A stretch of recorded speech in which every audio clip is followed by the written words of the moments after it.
Good morning, students. Last time we have discussed about the preparation of HCl, hydrochloric acid. Today we are here to discuss the chemical properties of hydrochloric acid. So let us start. First is acidic nature. You know very well, 10th class में भी आपने पढ़ा हुआ है कि dry HCl gas when passed over the dry litmus paper, then there is no color change. It means any acid shows acidic effect only in presence of moisture और water.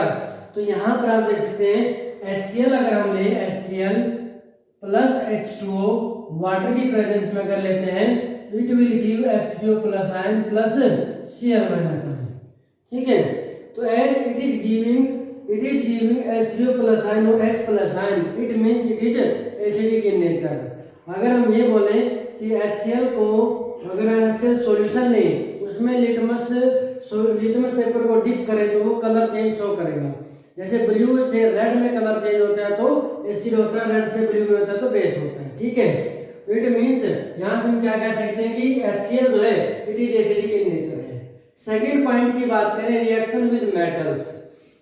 आपने पढ़ा हुआ कि मेटल प्लस एसिड, मेटल जो acid के साथ मिलकर के क्या प्रोड्यूस करती है, साल्ट प्लस हाइड्रोजन गैस. ठीक है, जो बहुत सारे एग्जांपल आप इसमें कर सकते हैं, जैसे कि Mg प्लस HCl है तो आप क्या लिखेंगे MgCl2 प्लस H2 गैस. ठीक है, ऐसे ही Zn प्लस HCl लेंगे तो वो क्या बनाएगा आपका ZnCl2 plus H2 gas. Aluminium plus HCl करेंगे AlCl3 प्लस H2 गैस. तो यहाँ से हम क्या कह सकते हैं कि metals when react with acid it give salt and hydrogen gas. और आपको पता है हाइड्रोजन गैस जो प्रोड्यूस होती है, produce hydrogen gas can be tested when it is passed to the soap solution and bubbles of hydrogen gas comes out. When we bring burning matchstick near to these bubbles then H2 gas burn with pop sound. पटाक पटाक की आवाज के साथ pop sound के साथ burn करती है तो वो हमारे पास H2 गैस का टेस्ट हो जाता है. हमारे पास O2 गैस का टेस्ट भी होता है. O2 गैस के टेस्ट में क्या होगा, बर्निंग मैचस्टिक जब नियर ऑक्सीजन गैस लेके जाते हैं it burn with high flame, और भी ज्यादा आग के साथ वो जलती है. ठीक है, और अगर CO2 गैस की बात करें, CO2 गैस के लिए हमारे पास दो टेस्ट होते हैं. एक तो होता है कि CO2 गैस जो है उसको अगर हम CO2 गैस के पास बर्निंग मैचस्टिक लेकर जाएंगे तो दैट मैचस्टिक जो goes off, flame of matchstick goes off without any sound, बिना साउंड के बुझ जाती है. दूसरा टेस्ट हम क्या करते हैं, उसको लाइम वाटर में से पास करते हैं, लाइम वाटर टर्न्स मिल्की. ठीक है, थर्ड पॉइंट की अगर हम बात करें ऑक्सीडाइजिंग एजेंट्स के साथ, कल भी हमने पढ़ा था कि जो वेरियस ऑक्सीडाइजिंग एजेंट्स की रिएक्शन हमने पढ़ी थी MnO2 प्लस HCl लिया, हमने पढ़ा था various oxidising agents when treated with HCl. जो हमारे पास डाइल्यूट हाइड्रोक्लोरिक एसिड है तो उस केस में हमारे पास क्या HCl के साथ रिएक्शन की थी, हमने क्या पढ़ा था MnCl2 plus H2O plus Cl2. Balance करने के लिए यहाँ पर ऐसे लिखा था. वेरियस जो ऑक्सीडाइजिंग एजेंट थे KMnO4 लिया था, K2Cr7 लिया था, जैसे हमने प्रिपरेशन ऑफ Cl2 जो पढ़ा कल, वो सारी रिएक्शन इसमें आ जाती है. ठीक है, फोर्थ पॉइंट आता है हमारे पास reaction with nitric acid. Fourth point में देखें नाइट्रिक एसिड. देखो अभी हमने पढ़ा metal react with acid to give salt and hydrogen gas. तो जो हमारी क्वाइनेज मेटल है, वेरी लीस्ट रिएक्टिव मेटल है, जैसे गोल्ड है, सिल्वर है, प्लेटिनम है, these metals do not give hydrogen gas with hydrochloric acid. और उस केस में किसी भी एसिड के साथ वो हाइड्रोजन गैस प्रोड्यूस नहीं करती. तो उस केस में उनको अगर आइसोलेट करना हो तो उस केस में क्या करते हैं, उन मेटल्स को एक्वा रीजिया के साथ रिएक्शन कराते हैं. तो देखो एक्वा रीजिया क्या होता है, एक्वा रीजिया हमारे पास जो होता है it is the 3:1 mixture of किसका HCl एंड HNO3. तो हम ये बोल सकते हैं कि 3 पार्ट जो है हमारे पास क्या होता है, 3 पार्ट HCl होता है प्लस 1 पार्ट क्या होता है HNO3 होता है. तो इन दोनों का जो मिक्सचर होता है that is called as aqua regia. तो एक्वा रीजिया काम कैसे करता है, ध्यान से देखना. जो गोल्ड सिल्वर प्लेटिनम मेटल है उनके साथ रिएक्शन कैसे करता है। तो एक और रिएक्शन देखो क्या होता है, 3HNO3 और प्लस क्या होगा थ्री HCl है प्लस HNO3 है, it will give rise to, यहाँ से क्या बन जाता है हमारे पास NOCl, नाइट्रोजन क्लोराइड है, प्लस में क्या हो जाएगा 2H2O, ठीक है, नाइट्रोजन का NOCl बनता है और प्लस में क्या होगा 2H2O और प्लस में क्या हो जाएगा 2Cl बनता है, ठीक है। तो ये जो Cl जो प्रोड्यूस हो रहा है, Cl जो क्लोरीन जो प्रोड्यूस हो रहा है वो क्या करता है Au प्लस में 3Cl लेंगे, नेसेंट क्लोरीन जो है ये क्या बन जाता है AuCl3, ऐसे अगर प्लेटिनम के साथ लेते हैं प्लस 4Cl तो क्या बन जाता है PtCl4। तो इस तरीके से जो है हाइड्रोक्लोरिक एसिड जो है नाइट्रिक एसिड के साथ रिएक्शन करता है, ठीक है। नेक्स्ट हम बात करते हैं reaction with salts of weak acid. Weak acid अगर हम ले, जैसे कि कार्बोनिक एसिड का साथ ले, सोडियम कार्बोनेट लिया हमने, फिफ्थ पॉइंट है ये सोडियम कार्बोनेट ले लिया, it is the salt of weak acid and strong base. तो कैसे साल्ट होगा, बेसिक साल्ट होगा, प्लस में क्या लेंगे HCl hydrochloric acid, it will give क्या देगा ये salt NaCl plus H2O plus CO2 gas. तो जहां पर भी कार्बोनेट की एसिड के साथ रिएक्शन हो, बाइकार्बोनेट की एसिड के साथ रिएक्शन हो या इनकी हीटिंग हो, वहां पर CO2 गैस जरूर प्रोड्यूस होती है। तो इसको बैलेंस करेंगे 2NaCl हो जाएगा और यहाँ पे कितना हो जाएगा 2HCl, तो Na2CO3 प्लस 2HCl से Na2NaCl बन गया प्लस H2O बन गया, प्लस में CO2 बन जाता है, ठीक है। ऐसे ही सोडियम हाइड्रोजन कार्बोनेट ले, NaHCO3 ले, प्लस HCl करेंगे, यहाँ पर भी क्या होगा NaCl प्लस H2O और प्लस CO2 प्रोड्यूस होता है, क्लियर है। तो इसके अलावा अगर हम बात करेंगे, नेक्स्ट हम बात करते हैं इसकी, अब हम बात करेंगे नेक्स्ट टॉपिक है जो ऑक्सो एसिड्स है हैलोजेंस के, ऑक्सो एसिड्स ऑफ हैलोजेंस। वैसे हमें डिटेल में नहीं पढ़ना है, बट वैसे इसका नाम आपको पता होना चाहिए कि ऑक्सो एसिड्स ऑफ हैलोजेंस क्या होता है। Oxo acids of halogens, oxo acids of halogens में हमारे पास जो फॉर्मूले होते हैं, फर्स्ट इज द HOXO, ठीक है, या HXO, उसके बाद है HXO2, उसके बाद है HXO3 और HXO4।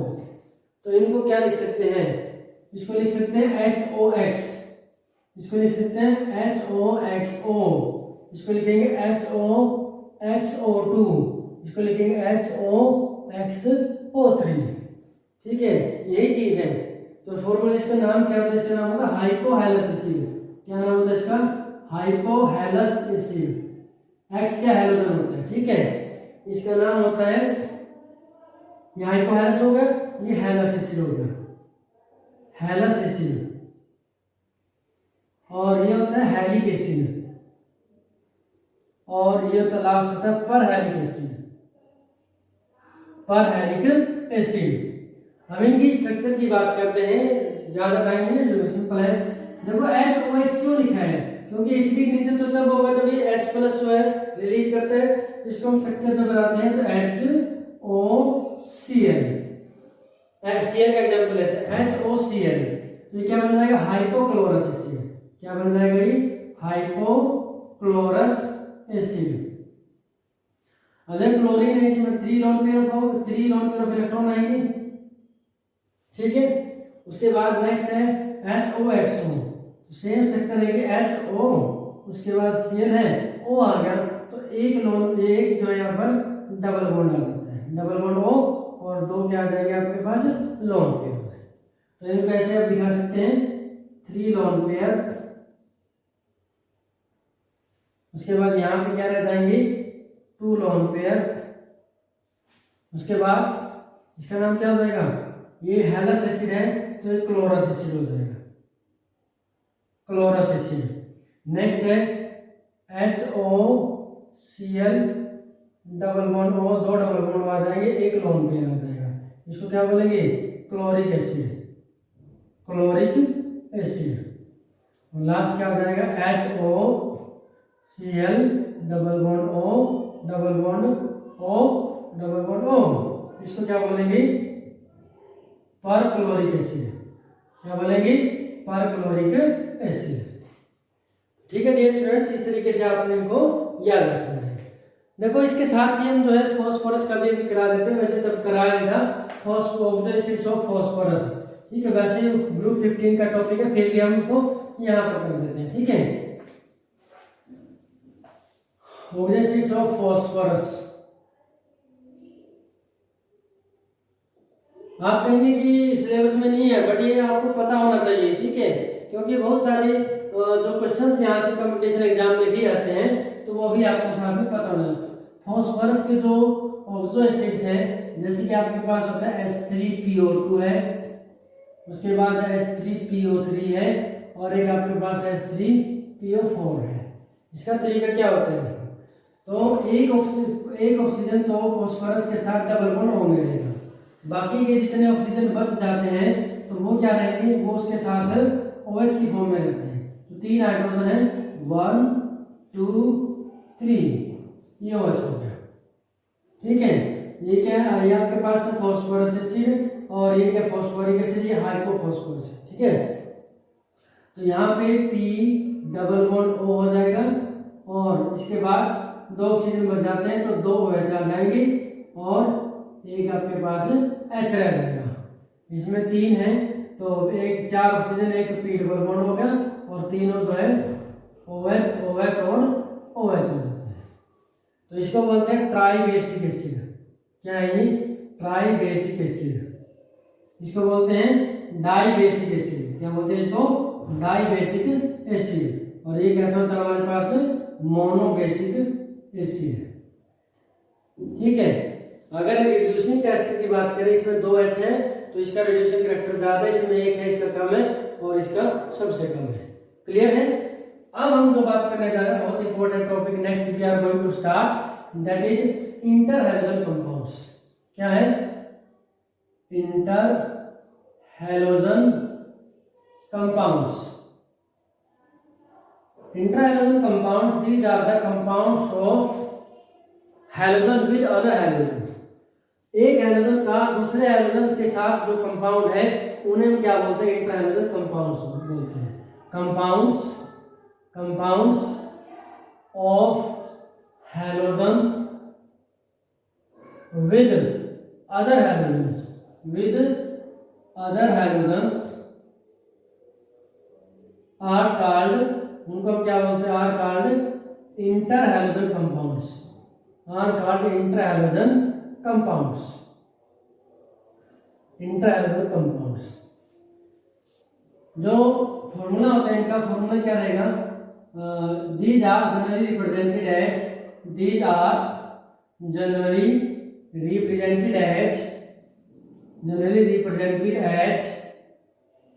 X and dash. X and dash represent करते हैं। तो इसमें X जो होता है, X ये होता है आपका लार्ज साइज हैलोजन। ठीक है, और X डैश जो होता है आपका, ये क्या होता है, स्मॉल साइज हैलोजन। अब आपको पता है हैलोजन की अगर हम बात करें, फ्लोरीन, ब्रोमीन, फ्लोरीन है, क्लोरीन है, ब्रोमीन है, आयोडीन है। तो देखो top to bottom the atomic size increase हो रहा है। तो एटॉमिक साइज यहां से ऊपर से नीचे लिखेंगे, एक तो हमने लिखा atomic size increases. Atomic size increase हो रहा है, साथ में क्या हो रहा है, इलेक्ट्रोनेगेटिविटी ये क्या हो रही है आपकी, डिक्रीज हो रही है। तो इट मींस जो X है लार्ज साइज का हैलोजन है, तो लार्ज साइज के हैलोजन की इलेक्ट्रोनेगेटिविटी क्या होगी, स्मॉल इलेक्ट्रोनेगेटिविटी या स्मॉल इलेक्ट्रोनेगेटिविटी। क्लियर है। और जो स्मॉल साइज का क्या होगा, हाई इलेक्ट्रोनेगेटिविटी। क्लियर है। और N जो है, N इज इक्वल टू 1 3 5 7। जो n की वैल्यू होगी 1357 होगी। इट मीन्स जो फॉर्मूला बनेगा कंपाउंड्स का एलिमेंट्स का, इंटर एलिमेंट कंपाउंड्स में एक बन सकता है एक्स एक्स डैश, एक बन जाएगा आपका एक्स एक्स 3 डैश, और एक बनेगा एक्स एक्स 5 डैश, और एक बनेगा x x 7 dash, x x 7 dash. ठीक है, तो these are the various formulas. Inter element compounds जो है, these compounds are covalent compounds. कैसे कंपाउंड्स होते हैं? कोवैलेंट कंपाउंड्स होते हैं। ठीक है, तो अब हम नेक्स्ट करेंगे preparation of inter element compounds. Inter element compounds में जो प्रिपरेशन करेंगे, जैसे Cl2 प्लस F2, यहां से क्या बनेगा 2ClF। तो जब हम इक्वल वॉल्यूम लेंगे, क्या लेंगे? इक्वल वॉल्यूम लेंगे इसका Cl2 का और F2 का, तो लोअर हमारे पास इंटर एलिमेंट बनता है। जैसे मान लो मैं कहूं कि Br2 प्लस Cl2 BrCl, ऐसे अगर लिखे Br2 प्लस Cl2 तो क्या बन जाएगा? सॉरी, हाँ ठीक है, Br2 प्लस Cl2 2BrCl। ठीक है, उसके बाद जैसे मैं लिखूं Cl2 प्लस 3F2, तो उस केस में क्या लिखा जाएगा? 2ClF3। क्या बन जाएगा? 2ClF3। और अगर लिखें Cl2 प्लस 5F2 तो क्या बन जाएगा आपका? 2ClF5, 2ClF5। ठीक है, उसके बाद है I2 प्लस F2, 7F2 ले, तो ये क्या बन जाएगा आपके पास? 2IF7। तो these are various methods of preparation of inter-element compounds। But एक बात ध्यान रखना आपने कि जो हायर जो कंपाउंड्स है +5 या जिसमें एलिमेंट के पास +5 या +7 स्टेट होती है, तो वो जो है ये लार्ज साइज का +5 +7 oxidation state, +5 +7 oxidation state of interhalogen compounds, of interhalogen compounds. ठीक है, is given by large size atoms, large size atoms, large size जो एटम्स है with small size atoms, with small size atoms. मतलब क्या है इसका? देखो Cl-F5 रहेगा, Br-F5 रहेगा, I-F5 रहेगा, बट जो 7 में है वो सिर्फ आयोडीन का रहेगा, I-F7 रहेगा। क्लियर है? तो जैसे जैसे +3 यहाँ +1 है, +3 है, +5 है, +7 है, तो +5 और +7 उनमें होगा जो लार्ज साइज के, जो नीचे की तरफ जो लार्ज साइज एलिमेंट उनके इसमें, बट जो IF7 जो है +7 तो सिर्फ आयोडीन का ही विद स्मॉल साइज फ्लोरीन ही देगा। ठीक है, इनमें जो आगे जैसे Cl जो है BrCl3, ठीक है, ऐसे नहीं बनता, इसमें सिर्फ फ्लोरीन के ही बनेंगे। हायर में +5 +7 में सिर्फ फ्लोरीन के ही बनेंगे। ठीक है, बाकी जो लोअर में दूसरे के भी बन सकते हैं। क्लियर है? बहुत इंपॉर्टेंट है ये भी। अब हम बात करते हैं इंटर एलिमेंट कंपाउंड जो है, इनकी प्रिपरेशन हमने कर ली, इनकी स्ट्रक्चर की बात करते हैं। ठीक है, जो structure of inter element compounds, structure of inter element compounds, structure की जब हम बात करेंगे तो यहां पर आप देखेंगे कि जो पहले तो इनका नाम कैसे लिखते हैं। देखो जैसे मान लो मैंने लिखा ClF, BrCl, तो इनका जो आगे का जो हैलोजन है इसका नाम ऐसे लिखेंगे क्लोरीन फ्लोराइड, यहां पे लिखेंगे ब्रोमीन क्लोराइड। ठीक है, अगर मैं लिखूं BrCl3 तो उसमें क्या होगा? ब्रोमीन ट्राइक्लोराइड, अगर मैं लिखूं ClF5 यहाँ पे क्या लिखा जाएगा? क्लोरीन पेंटाफ्लोराइड, IF7 का अगर नाम लिखें तो क्या लिखा जाएगा? आयोडीन हेप्टाफ्लोराइड, हेप्टाफ्लोराइड। तो दीज आर द नोमेनक्लेचर, किस तरीके से इनका नाम लिखेंगे, ठीक है। जो मोनोहैलाइड्स हैं, ठीक है, monohalides are linear, monohalides are linear, linear shape के होते हैं, आर ऑफ लीनियर शेप, ठीक है। बट जो XX3 डैश है, इनका हम एग्जांपल लेते हैं। सो XX3 डैश में क्या होगा कि जो सेंट्रल एटम है it must possess 3 unpaired electron. हम बात करते हैं जैसे ClF3 की बात करेंगे, इसकी बात करेंगे ClF3 की, तो ध्यान से देखना। तो Cl सेंट्रल एटम है, तो उसमें कॉन्फ़िगरेशन क्या होगी, Cl में नियोन 3s2 3p5, क्लियर है, 3s2 3p5 रहेगी। तो इसमें ग्राउंड स्टेट अगर हम लिखेंगे तो क्या होगा, 3s 2 इलेक्ट्रॉन है और 3p में 5 है, 1 2 3 4 5, ये 3p में 5 है। तो here you can see only one unpaired electron is present, but कितने हैलोजन जुड़ने हैं, 3 फ्लोरीन जुड़ने हैं, और हर एक फ्लोरीन के पास एक इलेक्ट्रॉन की ऑर्बिट रहेगी। तो इसका मतलब क्लोरीन के पास में 3 अनपेयर्ड इलेक्ट्रॉन होने चाहिए। इसके पास 3p के बाद है 3d, सारा का सारा क्या होता है, वेकेंट होता है, ठीक है। तो इस केस में क्या होगा कि एक्साइटेड स्टेट में one of the electron from 3p is promoted to 3d, तो उस केस में एक्साइटेड स्टेट क्या बन जाएगी, 3s, उसके बाद है 3p में आपके पास 2 अनपेयर्ड हो गए, 1 electron is promoted to 3d, 1 2 3 4 5, ये 3d होगा, ठीक है। तो इसका मतलब क्या होगा, यहाँ से sp3 डिहाइब्रिडाइजेशन जो है यहां से बनेगी, ठीक है। कौन से बनेगी, sp3 डिहाइब्रिडाइजेशन, sp3 हाइब्रिडाइजेशन,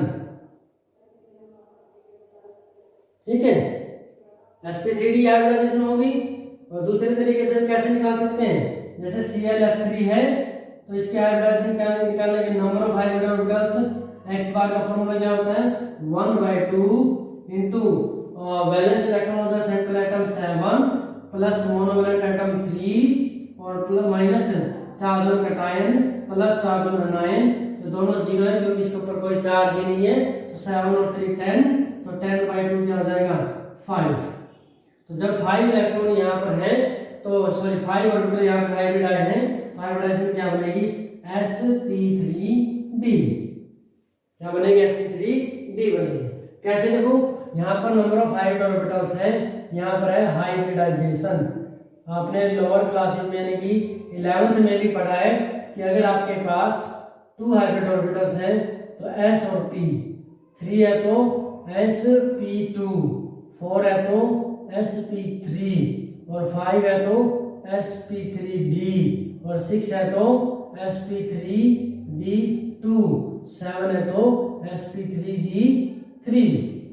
ये आपकी रेगुलर ज्योमेट्री है सारी, ये हाइब्रिडाइजेशन है, इनकी रेगुलर ज्योमेट्री क्या बनेगी, ये लीनियर, और ये कैसे बनती है, ट्राइगोनल प्लेनर, ट्राइगोनल प्लेनर बनती है।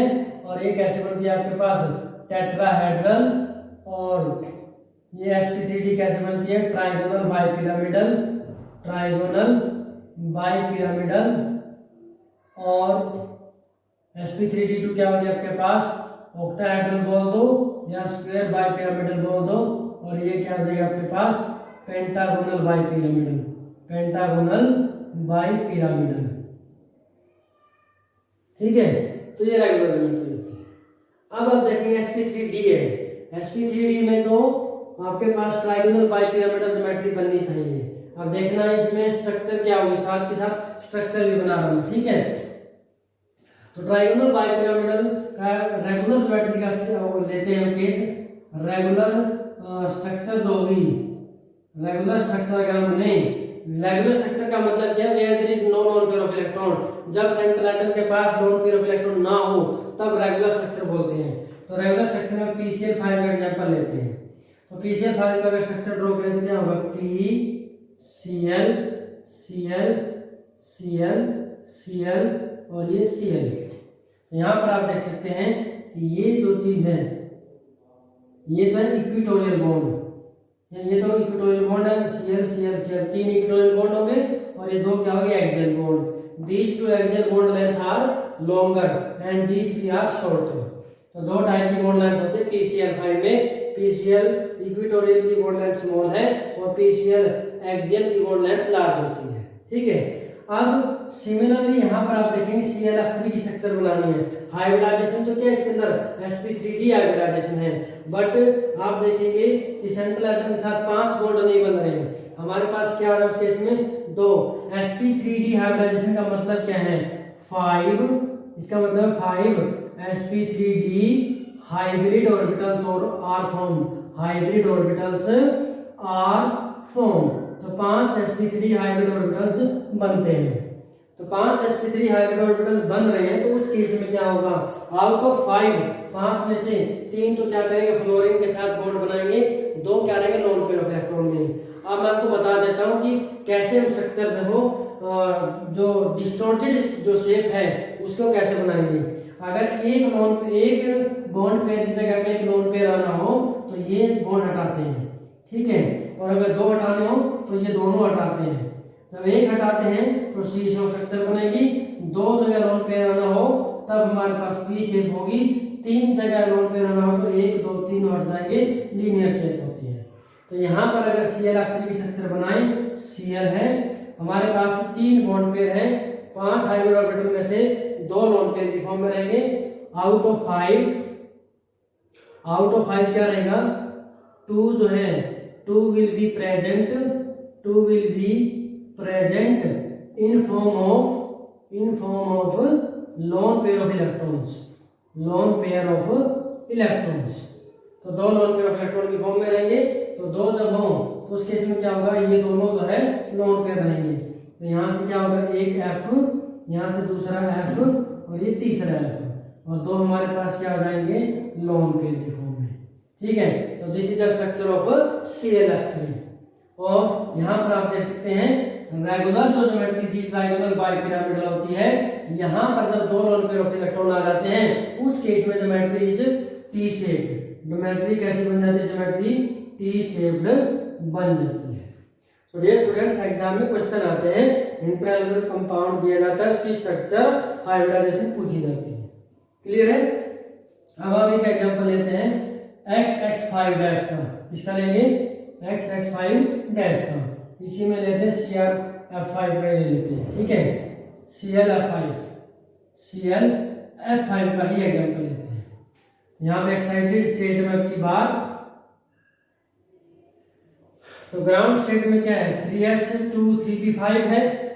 आपके बाद 5 बॉन्ड बनने हैं फ्लोरीन के साथ, तो 5 अनपेयर्ड इलेक्ट्रॉन चाहिए। तो 5 अनपेयर्ड में क्या होगा कि एक इलेक्ट्रॉन यहाँ से और दूसरा यहाँ से, तो हमारे पास 2 इलेक्ट्रॉन जो है d ऑर्बिटल में माइग्रेट हो जाएंगे। तो फिर क्या हो जाएगा हमारे पास, ये बन जाएगा आपका 3s, ये 3p में 3 है और 3d में 2, हाइब्रिडाइजेशन क्या बन जाएगी sp3d2, क्या बन जाएगी sp3d2 हाइब्रिडाइजेशन बन जाएगी। और कितने हाइब्रिड ऑर्बिटल बन गए 6, कितने बन गए 6 sp3d2 hybrid orbitals are formed out of 6। ध्यान से देखना, आउट ऑफ 6 में से 5 जो है यहाँ पर बॉन्ड बनाएंगे, आउट ऑफ 6 5 जो है 5 बॉन्ड बनाएंगे, only 1 will be present in form of loan pair of electrons. 5 तो बॉन्ड बना लेंगे और एक यहाँ लोन पेयर की फॉर्म में रहेगा। sp3d2 है, दूसरा तरीके से भी निकाल के देख सकते हैं। दूसरे तरीके से कैसे करेंगे, ClF5 है, यहाँ से हाइब्रिड ऑर्बिटल्स का फॉर्मूला क्या है 1/2, बैलेंस इलेक्ट्रॉन कितने 7, मोनोवैलेंट एटम कितने 5, -0 + 0, तो 12/2 कितना हो गया 6। तो यहाँ से क्या आएगा sp3d2 हाइब्रिडाइजेशन आती है। ठीक है, अब sp3d2 में रेगुलर ज्योमेट्री SF6 की होती है, ऑक्टाहेड्रल, जिसको हम स्फीयर बाइपिरामिडल भी बोलते हैं। तो उसमें से 5 जगह बॉन्ड है, एक जगह से क्या आएगा लोन पेयर आएगा। तो देखो क्या ज्योमेट्री बनेगी, यहाँ पर Cl सेंटर में रहेगा, F एफ एफ और एक और एफ, और यहाँ पे क्या आ जाएगा लोन पेयर, या एफ को ऊपर कर दो नीचे लोन पेयर कर दो, तो यहाँ पर ज्योमेट्री क्या बन जाएगी स्क्वायर पिरामिडल, ज्योमेट्री क्या होगी स्क्वायर पिरामिडल। क्लियर है। लास्ट बात करना चाहेंगे IF7 का केस लेकर के, ठीक है, इसका केस लेंगे IF7 का केस लेंगे। अब फ्लोरीन में क्या होगा देखो, फ्लोरीन है, क्लोरीन है, ब्रोमीन है, आयोडीन है। फ्लोरीन में क्या होता है, यहाँ पे आपका आता है 2s2 2p5, फिर 3s2 3p5, लास्ट में 4s2 4p5, और फिर क्या होगा 5s2 5p5। तो यहाँ पे आयोडीन का केस लेंगे, आयोडीन, उस केस में आउटर जो कॉन्फ़िगरेशन है 5s 5p और क्या हो जाएगा 5d, ठीक है। तो यहाँ से क्या होगा 5s 5 to 5 है, 5s 5p5 में क्या होगा I की ग्राउंड स्टेट है, ये क्या है ग्राउंड स्टेट। एक्साइटेड स्टेट में 7 करने हैं, 7 अनपेड इलेक्ट्रॉन करने हैं, तो 1 2 3 4 5 पहले से करते हैं और ये हो जाएगा। तो इस केस में जो ज्योमेट्री क्या होगी हाइब्रिडाइजेशन हो जाएगी आपकी sp3d3 हाइब्रिडाइजेशन, क्या हो जाएगी sp3d3 हाइब्रिडाइजेशन। sp3d3 हाइब्रिडाइजेशन जो होगी तो उसमें ज्योमेट्री क्या होगी, उसमें ज्योमेट्री हो जाएगी आपके पास पेंटागोनल बाई पिरामिडल, कैसी हो जाएगी पेंटागोनल बाय पिरामिडल। क्लियर है। No unpaired electron is present, कोई अनपेड इलेक्ट्रॉन प्रेजेंट नहीं है, तो रेगुलर ज्योमेट्री रहेगी आई है F F F F F F F, ठीक है। तो इस तरीके से आपके पास ये क्या बन जाएगा आपके पास pentagonal bipyramidal shape. Clear है। So dear students, we have discussed group 17 completely. This is enough for today. Thank you and have a nice day.